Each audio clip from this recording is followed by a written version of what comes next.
بسم الله الرحمن الرحيم. انعقدت اليوم هذه الدورة الاستثنائية كما لاحظتم، وفيها نقاط هامة جدا. أولا فيما يتعلق بالجوانب الاجتماعية، أنه شفتوا هناك اتفاقية التي تربطنا بوزارة الصحة فيما يتعلق بالمصحة الدولية اللي كانت عندنا. هذيك اللي نديروها الآن هي مقر المستشفى الجهوي للداخلة، نظرا اللي تعرفون أنه المستشفى الجهوي مستشفى الحسن الثاني مستشفى الحقيقة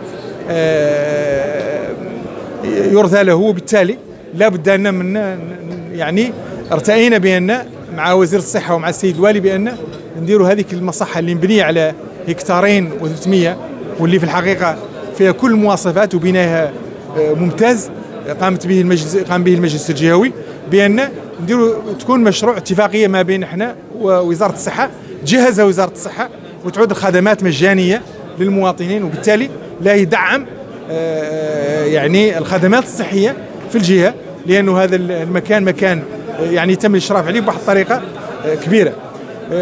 النقطة الثانية هو أنه كذلك كان من بين الأساسيات اللي كانت دافعتنا بأن نديروا مصحة، هو أنه ما كانت في الداخل أي مصحة. اليوم الداخل فيها مصحة دولية وفيها كذلك مستشفى جامعي اللي كذلك لا يعطي نفس الخدمات. هذه هي النقطة الثانية، هو نقطة التمكين الاقتصادي للنساء. اليوم في الملحق تخصصنا 2,300,000 درهم اللي هي 230 مليون سنتيم من أجل المواكبة، باش يقدروا نواكبوا هذو النساء لما يختروا مشاريعهم، يعود عندهم مواكبين اللي لا يوقفوا معاهم وينعتوا لهم الطرق كاملة اللي يبدأوا فيها من ألفها إلى يائها في إنجاز هذه المشاريع ديالهم. وكذلك هذا مشروع بالنسبة لنا احنا مشروع أساسي وهام، اللي هو مشروع التمكين الاقتصادي للنساء، وماشيين فيه ولا إن شاء الله ونزيدوه ونطوروه، ومن هون إن شاء الله الدفعة الثانية والدفعة الثالثة. النقاط الأخرى كذلك تم تطرق لها هي نقاط طرق، وأنتم تعلمون بأن الطرق مهمين جدا في أي تنمية. دونك عندنا الطرق القروية اللي تم تخصيص لهم حوالي 484 مليون، معهم طريق لا يتربط ما بين الداخلة والميناء الأطلسي الجديد، هذا كذلك مهم. في كذلك شبكة طرقية أخرى في مدينة الداخلة ما تقدر ب 84 مليون ديال الدرهم، اللي كذلك لا هي تم كذلك تصويت عليها. عموما الدورة الاستثنائية كانت دورة هامة.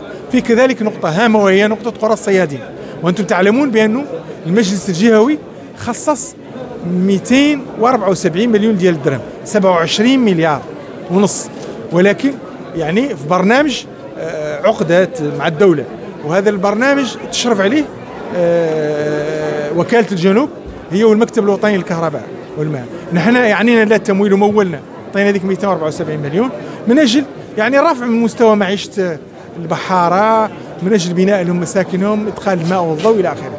وبالتالي كذلك كانت نقطة مهمة جدا وناقشناها، ولازم بأن نشوفوا هذاك البرنامج نجاعته، وكذلك نراجعوه ونشوفوا ذاك اللي قد يعدل كامل فيه.